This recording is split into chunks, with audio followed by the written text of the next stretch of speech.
Hello, Ellie here with my sidekick Dabby, and today I am talking about Warcross by Marie Lu. It is currently early August. I finished this in July, and you won't see this for a little bit because it comes out in September. But back in June, I got my hands on it as part of a special interview. I got to talk to Marie Lu about this book. She seemed so excited, and now I know why. I gave it 5 stars. This book was absolutely fantastic. I have to say, as a huge fan of the Legend trilogy by Marie Lu, I had some trouble getting through the Young Elites. I enjoyed the first one. I really struggled with the second one, which made it so it took a long time for me to even pick up the third one.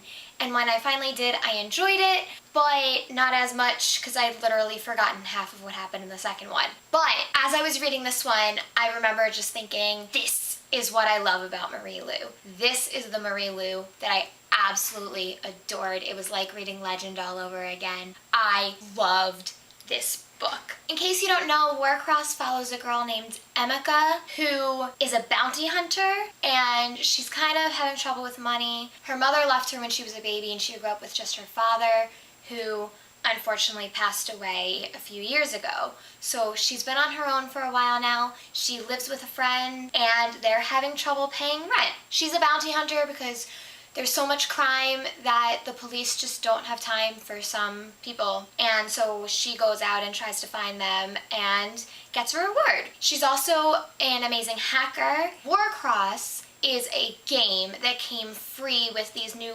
glasses that make the online world more immersive and a part of your world, and they were created by somebody named Hideo, who is basically like this really famous 21-year-old guy now who seems really standoffish, but everybody wants to be friends with because he's a billionaire, and he invented these glasses that changed the way electronics work forever. Yeah, so one day the International Warcross Championship is about to start, and Emeka just wants to steal this thing from a player to get some money and ends up hacking into the opening ceremonies. And the next thing she knows, her identity is broadcast to the world, and she's being flown to Tokyo to meet with Hideo, who recruits her to be his personal bounty hunter, to find this person that they call Zero, who is trying to break into the games and do something. They don't even know what he's trying to do.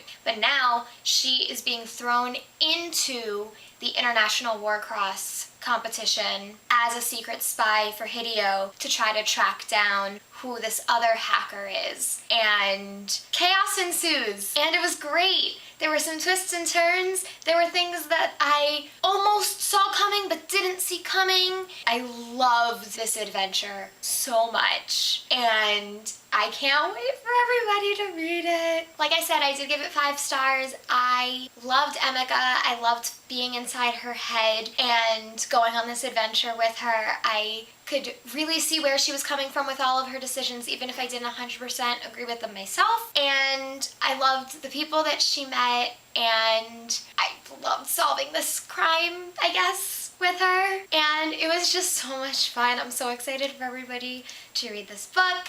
And I think that's it for my non-spoilery section, but I do want to get into some spoilers, even though very few people have read this yet.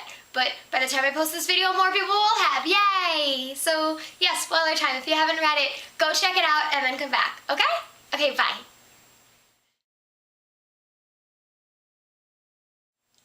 So we need to talk about this book. So first let me put in my new game playing contacts. Okay, that was corny. And I actually wouldn't want to wear those, would I? So, I have such mixed feelings. I was so rooting for Emeka and Hideo to be a thing, and then they were, and I was so happy, and then it was all ruined. I honestly, I don't know where I want the story to go, but let me back up. Okay, so we're in the games, and immediately she realizes that something's up with DJ Ren. And I'm like, wait, but that's way too fast to figure out that he is Zero, so he can't be Zero. And he wasn't Zero. but he was working for Zero. And I'll get back to that in a second. I loved her teammates. I loved the combination of actually being a part of the game and playing that and having Emika actually be a legitimately good player in the game, but then also be concentrating on this. And I don't know how she did it.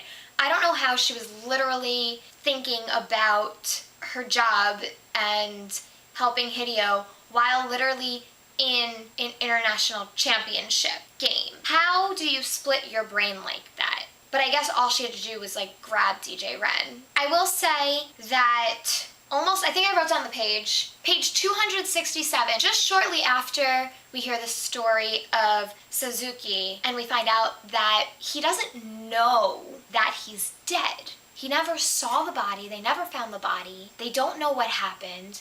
So once we finally heard that story and I realized that this was one of those book, like you never actually saw the person dead, so they're probably not really dead situations, I was like, he's Zero. He has to be Zero. But it still didn't quite make sense, because why would Suzuki be working so hard to hurt Hideo, to kill Hideo, to destroy Hideo?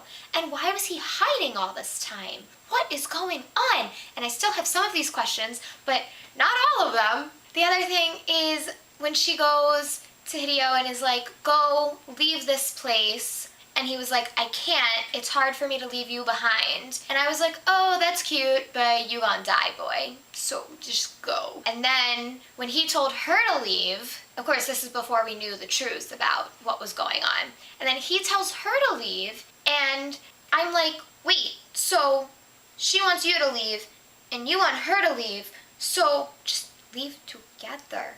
Why is that so hard?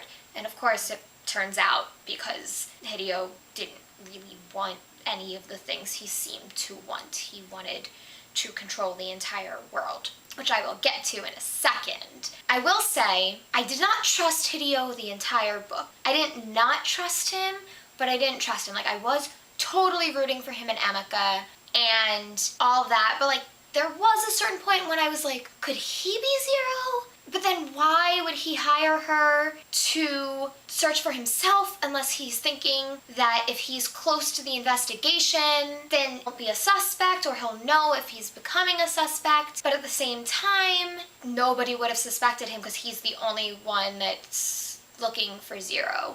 So I was a little confused there, but I could tell like there was something not quite right with him, and it wasn't just that he was standoffish because he didn't know who he could trust. Like there was something else weird going on. It never crossed my mind that Zero was actually the good guy though. That never crossed my mind. Until of course the moment that she stopped Zero and is like, ha ha ha, I beat you. And he's like, all I was trying to do was stop him. Let's talk about what Hideo was actually trying to do. So, these contacts, which is this awesome new development that puts the world of the internet directly on your eyeball. Awesome. And it leaves a little film behind that apparently will never come off. And apparently, he is able to not only let the brain control the game, but the game control the brain. So he basically wants to control the entire world. Emika was really at a loss as to like which side of this to be on, because she did see the benefits of it, because Hideo's view is if we're able to stop people from committing crimes before they do, then we'll live in a better world. Fair. However, in the wrong hands, this power, which controls humans, if they rewire it to control humans in like a divergent way, like in the first book in Divergent, it becomes absolutely terrifying. So I'm gonna go with no. This is not a good thing. And yeah, no. I'm gonna be honest, it's been like a week and a half since I finished this book, so I don't remember every single thing I wanted to talk about. I've been really bad at... Hopefully by the time this video actually comes out, I will have put out a bunch of videos, but it's been over a month since my last video at this point. I was in a really big slump, guys. So I apologize if I'm missing something big. Please write in the comments if there's anything I'm missing that you want to talk about, because I'm sure it's something I wanted to talk about too. But anyway, I do want to talk about what's going to happen moving forward. So there is going to be another book. I'm wondering, because if I remember correctly, Hideo didn't find out that Zero was his brother. So I'm curious if that's going to change anything. Because Hideo kept saying, everything I do for him. Like, this whole thing was because of what happened to him.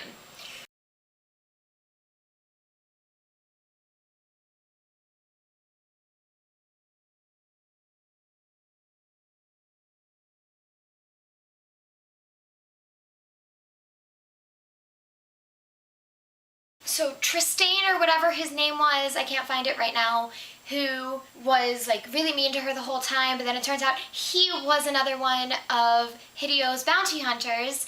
I'm hoping that he kind of works with them in the next book, because I feel like that would be a lot of fun. And I don't know, oh, it's gonna be crazy. Like, we don't know if Ken knew about all of this, and it's gonna be like all of these like people that have been in this game for all this time and idolizing these people that had all the power, now going against them, and it's gonna be awesome. I think that's really all I have to say. I am so excited to see what happens next. I am loving this book. I'm loving the series. I'm so excited, and I'm glad to have the Marie Lu that I love back. Anyway, that's it for now. I will talk to you later. Bye!